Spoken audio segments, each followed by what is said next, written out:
It is Thursday, January 18th, 2024. This is another edition of Football Today. You know that dude, Bobby Skinner from the Talking Giants world. I am Chris Rose. Producer Mikey is along for the ride as well. We're going to get you all set for divisional weekend. But first, that news out of Dallas, Texas. Hey, Mike McCarthy's going to get another shot at it. Jerry Jones announced it via social media that he is returning for yet another season. Is this A, shocking, and B, are you okay with the move? It's not shocking. We talked about it on Monday where it's like you felt like you had to do it, but Jerry Jones has gotten kind of soft with this in his older age. I mean, after they missed the playoffs in 2019, it took them a 7-day deliberation to fire Jason Garrett after, actually much lesser performances than, what Mike McCarthy's put together. So it's not surprising in that. And on paper, it does make sense, right? Like he's won 12 games the last 3 years. They have the number one offense in the NFL, number 5 defense. The issue is like this team, we need to start judging the Cowboys on playoff performances and versus winning teams alone. And they come up short every single time. And you say, well, why does a team that's that talented do that? And you look at the head coach and you look at the quarterback who's shown up small in both those moments. But you can't just get rid of Dak. You can get rid of McCarthy. So am I shocked? No, I'm not. I sit here and think, and I need your help here. A lot of people are saying, well, Jerry's ego is the one that's taking over here. He would rather have somebody that he can control than somebody a la Bill Belichick or Jim Harbaugh, whom we're not even sure if he picked up the phone and even said hello to either of those two people. Do you think that that's the reason Jerry doesn't want to change, or do you think he just doesn't like change in general? I think he's becoming more friendly with like the day-to-day, like with the coaches and stuff. I think it is smart to like not overreact and right, but I feel like Greg Olson said it on the broadcast of there's going to be overreactions to this, and it's like any other situation it would make sense to not overreact. But I feel like with the Cowboys, it's time to you can't just look at numbers and stuff. You kind of have to play this the way you do, and I actually think like Jerry Jones is the GM, has kind of handed things over to his son, to Will McClay, and they've done a great job of team building, but it's just their head coach and then their quarterback, who's a really good quarterback, a top 10 quarterback in the NFL, had coming off his best season, have come up short year after year. I mean, and if you look at the first halves of their last 3 playoff losses, they've had 20 points because I don't want to count all the garbage points that they had versus Green Bay. 10 sacks allowed in those games. 2 of those were losses to wild card teams with quarterbacks of Jimmy Garoppolo and Jordan Love. Jordan Love's obviously been playing really well. Like it's hard for me to get on board with bringing McCarthy back. Okay, let me play this side of it for you. And here's the reason. I think that because we've never had a coaching free agent market like the one we've got today with Belichick, Pete Carroll, Jim Harbaugh, and Mike Vrabel all available. I mean, that's never going to happen again, where you've got 4 high-quality dudes that could just be yours if you figure out a price and responsibilities. Andy Reid, in his first 5 playoff games in Kansas City, what do you think his record was? I don't know. Well, it's only 5 0 and games. 5, 1 and 4. 1-4 is correct. And that included losses at Indianapolis after they were up by several touchdowns. It also included in that group a home loss to Marcus Mariota and the Tennessee Titans. Not exactly, world beaters there that we're talking about. They stuck with him. Now, I know Andy Reid, we're talking about Andy Reid and Mike McCarthy. However, the difference is Mike McCarthy had won a Super Bowl. He has won a Super Bowl by this point. Andy Reid had not. Andy Reid had been to 1 Super Bowl as coach of the Philadelphia Eagles, and I know that he's one of the greatest minds ever, and nobody would ever put them in the same class. But my point is that I suppose Kansas City could have said, hey, you know what, Andy? You're doing a great job here in the regular season, but we need some sort of boost here when we get to the playoffs. Something isn't quite right. They could have played that card. Sure, and then they got the best quarterback in the NFL, after that, right? So, right, are the Cowboys going to do that, right? But I view Dak in much higher regard than I ever did Alex Smith at the same time as well. So, Totally. like again, I think a lot of this is on Dak's plate, right? I'm not putting this all on Mike McCarthy, but I like they turned into a CeeDee Lamb show this year. And the Packers knew it, and they just closed in their coverages on CeeDee Lamb, and then Dak's throwing 2 interceptions in the first half, not getting to his other reads, and then obviously Jake Ferguson had a bunch of yards and 3 touchdowns, but that was when the game was already over. Um, like do you like so if all right, let me ask you this. Do you think Mike McCarthy with that Chiefs team before Patrick Mahomes there is like doing the things that they did? Because I don't think so. Like, I mean, McCarthy probably shouldn't have even gotten this job in the first place. He went on this PR I tour that was right, total malarkey. right, He talked about how he learned so much about the game. Basically, it right. was just some coaches getting together once a week, having a good old time. Told Jerry Jones he watched every single Cowboys game on film, I did and then not. his first press conference was like, "No, actually, I didn't do that. You got to do what you got to do to get a job." Like, I'm not sitting here saying McCarthy's some awful head coach, but the expectations have to be not just higher for the Cowboys, but much higher. Like to have one playoff win in these 4 years versus a team that was under 500 is not acceptable results. I don't care how good you are in the regular season. And they don't beat winning teams in the regular season either, right? We finally Yep. kind of gave them their flowers when they beat the Eagles, but we look back at it now like, oh my gosh, the Eagles just suck. They lost to literally every single team on their schedule the rest of the way. Every single team. The only team they won was against the Giants, who they lost to 2 weeks later. I'm with you. Listen, I wouldn't have hired him in the first place. I'm just throwing it out there about the whole Andy Reid playoff situation until the world's greatest quarterback dropped into his lap. So there you go. Let's move on to the games this weekend. Packers, they dispensed of the Dallas Cowboys last weekend. What is the biggest key to pulling off an even bigger upset against top-seeded San Francisco on Saturday? I mean, you just got to throw disguised looks at Purdy and just bait him into interceptions. It it's going to be an uphill battle versus the Packers. I mean, they're severely overwhelmed with talent. Uh, they're a bottom five rushing defense versus, the best rushing team in the NFL. They could, it's not the Cowboys where you can close in on CeeDee Lamb, the Brock Purdy and the 49ers. If you close out one thing, they're going to hit Kittle or Ayuk or Debo or whoever, Christian McCaffrey. If they pull this out, man, they're going to have to, this is going to have to be a barn burner, or they're going to have to bait Purdy into like 2 or 3 interceptions, which is a lot easier said than done. Yeah, I don't feel that it's going to happen. I know a lot of people are like, hey, look out. Green Bay's hot. Jordan Love, 21 touchdowns, 1 pick in the last 9 games. All that's, playing with house money. They're young. They have nothing to lose. Well, that's not true. They do. They could lose a game, and we don't know where they're going to be next year. Like, maybe that division is great. And they don't get back. I don't know. Here's the problem, and you already mentioned it. It's the diversity of the Shanahan offense. For the first time ever in NFL history, a team had a running back, a tight end, and 2 receivers each get over 1,000 yards from scrimmage in the same season. Had never happened till this year. So what does that mean? You take away this, we'll take that. And that's what they do better than any team out there. They just are so good. There's no such thing as locking in on one guy in the San Francisco Shanahan scheme. And And defense, that's we haven't even started talking about the San Francisco defense. Go ahead. and that's why Purdy has elevated them so much more than a guy like Jimmy Garoppolo is because his ability to process and like, Mm-hmm. okay, that's closed off. That's gonna be closed off, even if it doesn't look like it immediately get there. Obviously he's been baited into a few interceptions this year on those intermediate middle throws Mm-hmm. on those dig routes. But that's where Purdy to me elevates this offense so much, despite the fact that if you place him on the Chargers offense, he doesn't look as good as Justin Herbert or something in the never-ending Brock Purdy conversation. That it's just an uphill, but it's too much of an uphill battle for Green Bay. Like I will be shocked if they pulled out this game. Yeah, Like you could tell me the Texans blow out the Ravens, and I would be less shocked than the Packers pulling out this versus the 49ers. I'm with you.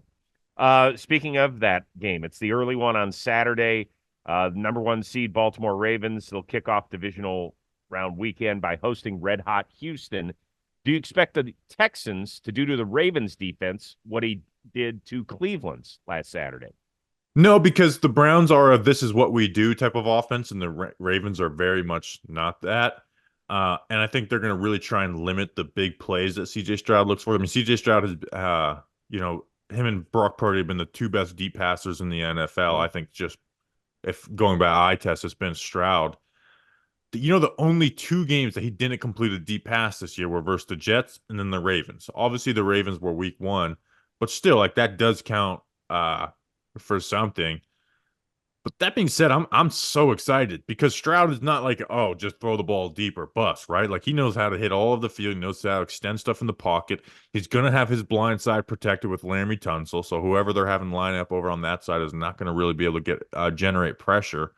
Um, I'm so excited for this game, and I don't think the rate. I don't think this Houston Texans defense is something that the Baltimore Ravens are just going to be able to go and overwhelm either. Yeah, I'm really kind of stuck on this one a little bit because I love the way that Houston's playing. I think Bobby Slowick is in an incredible hot streak as far as play calling. But man, Mike McDonald, it just feels like he is ready to be like, okay, you ready to throw something at us? We've got something else for you. And the fact that the Ravens led the league in both sacks and takeaways, it just shows you that they can do whatever they need to win games, man. They are ferocious. And we haven't even started talking about Lamar Jackson and what he can do. There are some people that are worried, well, listen, he hasn't played since week 17, right? And he might be a little bit rusty. And it's not like he's got this great playoff record. I believe he's 1-3 overall. I'm not really worried about him and that Baltimore offense. Are you? Well, I want to ask you because I Lamar has to show up because judging him purely off of playoff performances, I don't think it's fair. And I think, like, I know we just kind of did that with Dak a little bit, but Dak's been in the league a lot longer, and Lamar's like to me, just a clearly better quarterback than Dak. But if we want to talk about Lamar consistently with the Mahomes, um, the Burrow and Allen, right, which he's right there with those guys, but to like be ahead of them, he's got to do better in the playoffs, and he has been bad. Right, Mm-hmm. he's been flat out bad in the playoffs. He's thrown in interceptions in every single game. Yep. The last time that he played a playoff game, his team scored 3 points. His defense allowed 10. He threw a pick six in the red zone that lost that game for them. Obviously they had that good game versus the Titans that year, but they lost to the Tennessee Titans in the year Ryan Tannehill joined them with only 12 points. I'm not going to count his rookie year. He was a much worse quarterback at that point. He's taken sacks. Like, I mean, he has to show up and show up big because like if he loses this game and doesn't Mm-hmm. look good and has turnovers, like you can talk about, oh, he's being like you can say, oh, it's not fair, to talk about him as being a playoff bust, but at that point he kind of is. It doesn't mean he can't turn it around. Other great QBs have. Peyton Manning struggled in the playoffs early, but we will be in what year is it going to be for Lamar? This was 6. Yeah, so it'll be. I mean, we'll be going to year 7 without really much any playoff success except for one 20-point outing versus the Titans. Well, then it'll be very much in line with Peyton Manning because he's about to win his second MVP, which was something that Manning had accomplished before he got to the big game and then got the appreciation Super Bowl MVP trophy after they beat the Bears. But yeah, listen, if they lose, then that's going to be the huge narrative. I don't care whether or not the Ravens score 30 points. It's going to be that. It's going to be, Lamar didn't do enough. Yeah, I My mean, if God, they by the score, way, if they score 30 and look good offensively, I'm not going to be like, oh, so he doesn't show up no, in the playoffs.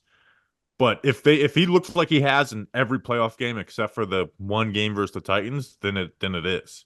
yeah, yeah. I mean, listen, that's a narrative that'll be out there. I don't think that it happens this weekend. Now we could get to championship Sunday against either the Bills or the Chiefs, and then we're really talking. That could be super, super interesting.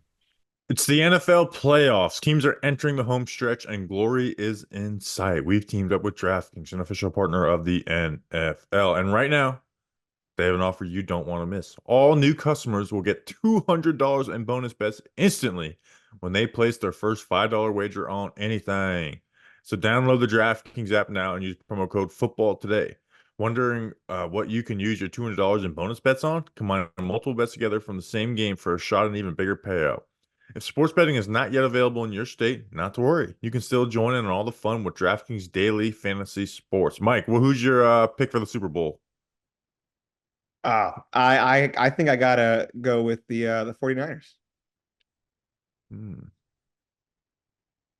What's I your think pick? we're getting I think we're getting a San Fran Kansas City rematch from 2019 Ooh. season. My Browns are out. Download the DraftKings Sports app now. New customers use promo code football today. Bet just $5 in any wager and get a $200 in bonus bets instantly. That's promo code football today only at DraftKings Sportsbook. You'll be glad you did. Speaking of the other game, first time ever, Patrick Mahomes has to play a road playoff game as the Chiefs will visit Buffalo. How big of a deal is that? I think it's just a big deal because Patrick Mahomes is so damn good, and that's such a great stat. I mean, they've had the best record in the AFC 4 out of the 5 years he's been the QB. Not the one seed every year, but the best record. And then the one year that they didn't have was the Ravens 14-2. Well, what did they do that year? They won the fucking Super Bowl.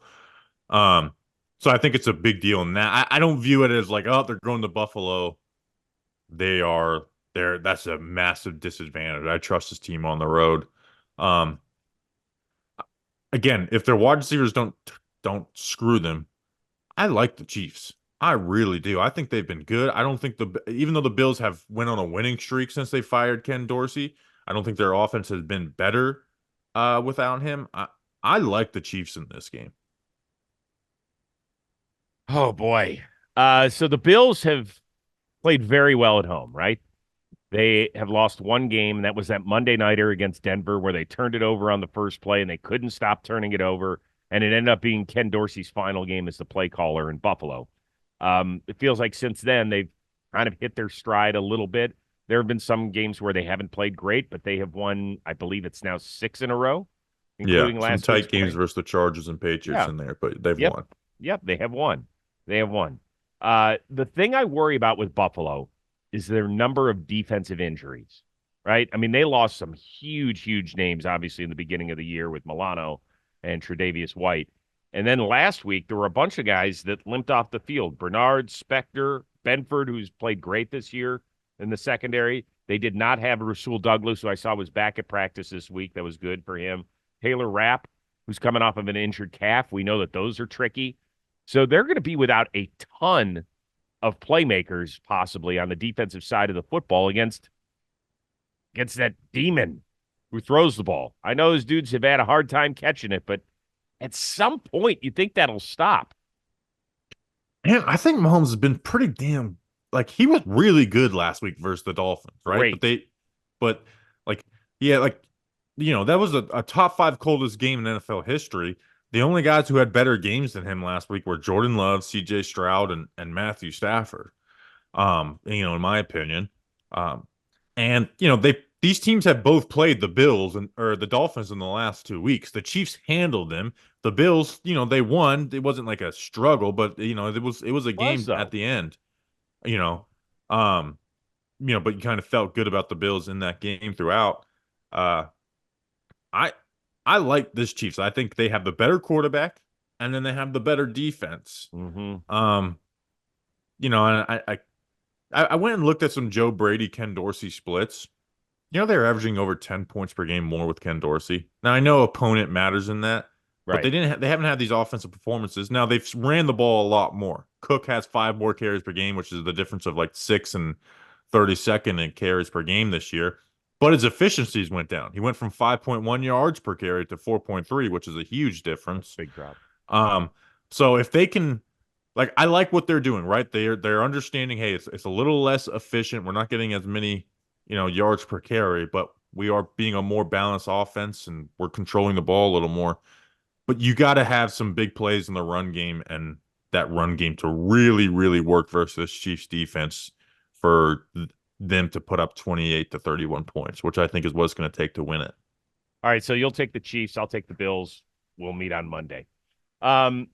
You said it earlier this week on our show that Baker Mayfield is great when he has that chip on his shoulder, and it sounds like maybe he's got it again as the Bucs head to Detroit this weekend. C.J. Gardner-Johnson, who is a guy who he should constantly wear a mouth guard because that guy can just not stop talking. Brevard Former County's Eagle. finest. Is he? Oh yeah. Yeah, I have friends Okay. who went to school with him and stuff. Did he talk a lot back then? They're like, Yep. yep, he's kind of an asshole. We saw him Okay. at the training camp, and he was like, I was shocked that they didn't fight because he was just every single play was hitting people and talking shit. Well, he was recently talking about a game, and then he brought up the Tampa Bay Buccaneers wide receiver core. And he said that group could be great if you gave them a good quarterback. Now, Mayfield was asked about it in his press conference on Wednesday, totally downplayed it. He said, listen, that guy's a good player. He goes, yeah, I get it. But will that be enough, meaning the chip on Baker's shoulder to lift Tampa to a road win? Baker also pointed out that he mentioned Russell Gage and was like, Yes. yeah, Russell Gage He's got to hasn't. study more film, right? Because we haven't had Russell Gage all season. The game versus the Lions this year was their worst scoring day for the Bucks Mhm. this year. And I went and looked at it. Baker threw the ball deep 27% of the time, and they just weren't able to hit on that type of stuff. And Mike Evans had, 4 catches on 10 targets. If they can turn that into 7 catches on 10 targets and 95 yards or 115 yards and a touchdown, I think they'll have a chance, right? Because, you know, the like the Lions like to play man coverage. They're not really great at it.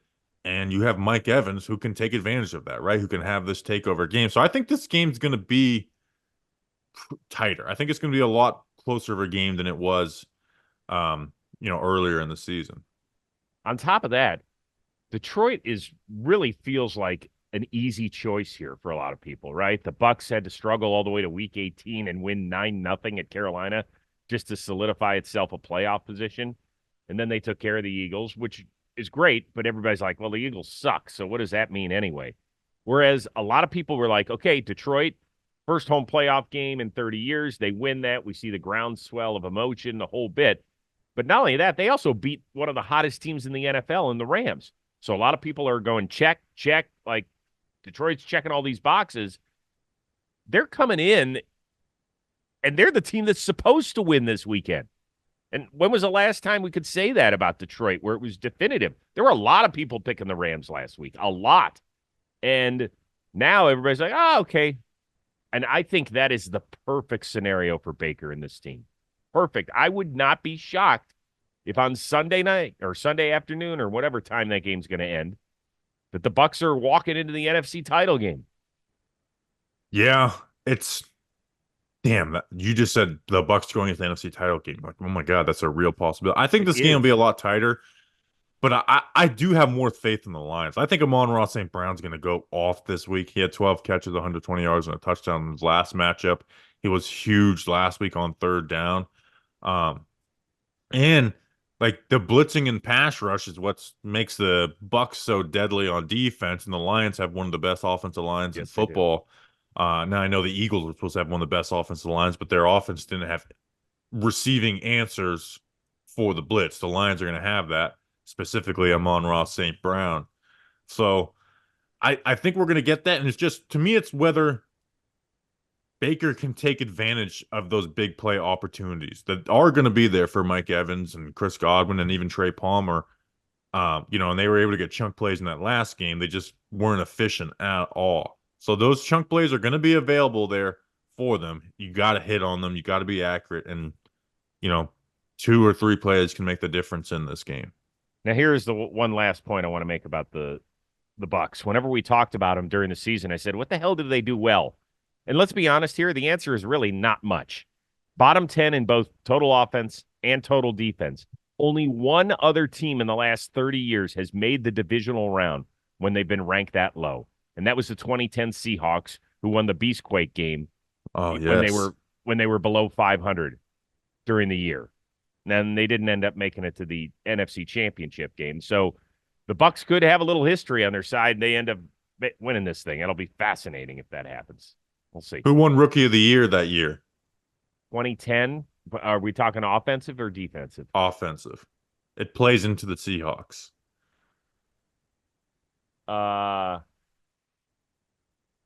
2010 offensive rookie of the year. I want to make sure I'm right on this. I mean, Okay, so do you want to give a shot or no, go for it. It was Sam Bradford, because remember they were playing for the division Wait title a both, second. You just said the Seahawks, so I'm thinking Seahawks. but Yeah, it Sam played Bradford into the was the rookie. Seahawks Yeah. because they played for the division title at the Yes. end of the year, Seahawks versus Rams. So we almost Yes, got they Sam did. Bradford, playoff game first year. So Sam Bradford won Rookie of the Year the Got it. year after stealing the Heisman from Tim Tebow. That's still bullshit.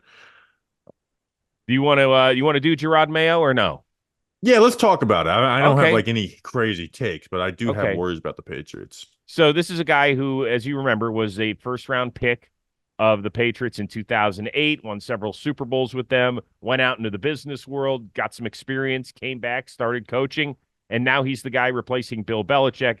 And he's definitely going to be his own man, as he told us at the press conference.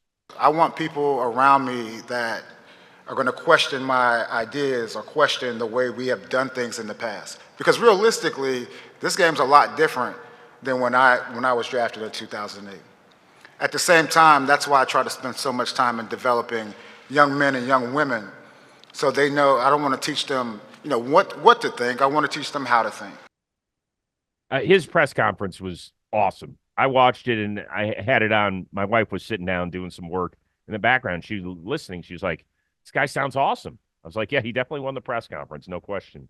What do you think his chances of success are up there? I don't know, but here's what I will say. I don't like the plan of, all right, let's move on from Bill and let's just bump everybody up one spot in the Me neither. organization. Me neither. My Giants did that in 2016 with Fire and Coughlin, and literally no one else was moved off of. And there's even like some date, like I know everyone, like Jerod Mayo and just basically said they're taking a quarterback yesterday. Which again, I know that's like not the biggest surprise in the world, and it's not a secret. Like we all assume that, but still, it's like hold your cards to your chest. It's just kind of part of being in the NFL. So I I have no take of like, oh, this is why Jerod Mayo is going to be a good or bad coach in the NFL. Like if the Chargers had hired him, right? I don't have these big takes. Now their defenses have been really good, but we've seen some really good defensive coordinators for the Patriots or coordinators for the Patriots not succeed elsewhere. That I just don't I don't understand why the Patriots didn't actually start over. Like, and you might as well have just kept Bill if you're again not well, what else are you changing in the organization? I know they're going to look for a GM, but still. But and you hired a head coach before you hired a GM too. I also don't like that. It's like you're limiting your GM pool because like maybe they would have wanted to bring in their own head coach. Well, it sounded like Robert Kraft made the decision on Jerod Mayo being the next guy in line the minute they went on that trip together to Israel in 2019 or whatever year it was. That's when it sounded like Mayo won. I mean, listen, he already won Which the is fine if Bill organization over. retired. If Bill was like, hey, this is good, this Right. is still good. It may Yeah. not be Super Bowl level, but this is still good. They had the third worst season in the NFL last year. Right. Here's the problem. I don't care how good a coach you are. If they do not get the right quarterback in there, it's going to suck. And it could suck for a long time in that division. So you better make sure that whomever you take, what do they have? The third pick, right? Yeah. In the draft? You better make sure you get that one right. Because Which will be the third quarterback, right? And I don't understand. I don't understand, and maybe they'll change their fucking mind. But I also don't believe in taking like. Let's say if they had like two quarterbacks who they think are worthy of a top 5 pick, and those quarterbacks go 1-2, so you're just kind of painting yourself. Well, we're taking quarterback because we need a quarterback type thing. No, you could trade out and go get the best one next year. Yeah. Somebody's going to want that third pick for whatever. I mean, absolutely. Like there's going to be, unless quarterback goes 1-2-3 with the Bears, Commanders, and Patriots, which is very realistic. Possible. Yeah. Like if one of those teams doesn't want to take a quarterback, they will be trading out. So, yeah. I mean, listen, to me, I compare this to D'Amico Ryans from the standpoint of former linebacker, leader in the locker room. Obviously, Houston didn't have the success when D'Amico Ryans was there that the Patriots and Jerod Mayo did, but we're talking about young guys in their 30s who, have had experience and now they're taking over the reins. D'Amico Ryans seems like he is off and running, but he wouldn't be anywhere without C.J. Stroud. It would have been a 4-win team as good as D'Amico Ryans is. It doesn't matter. All we talked about is how good C.J. Stroud is. And so now that pairing will take Houston who knows where over the next decade. But, man, if it's just Jerod Mayo and he's got nobody to ride shotgun with him, that's going to be a problem. Yeah, to me, the Patriots, it's about talent acquisition, because they That's don't have any receivers. They really just don't like Michael Onwenu, who they're probably their best offensive player as a free agent. Their other offensive lineman, Trent Brown, he has made some things about not wanting to stay. Obviously, he was a healthy scratch at the end of the season as a FU by Bill Belichick. Things could be different under Mayo. So getting the quarterback right, but also getting offensive coordinator and some offensive talent because they don't have much. Nope. And defensively, they haven't been flushed with talent. They've just been really well coached, and that's a credit to Jerod Mayo and Bill. Yep. All right, let's get ready for some fun football this weekend, Saturday and Sunday, 2 games each day. We cannot wait, and we will be back at it on Monday to break it all down. For producer Mikey and Bobby Skinner from the Talking Giants world, I am Chris Rose. We will see you after the divisional round here on Football Today.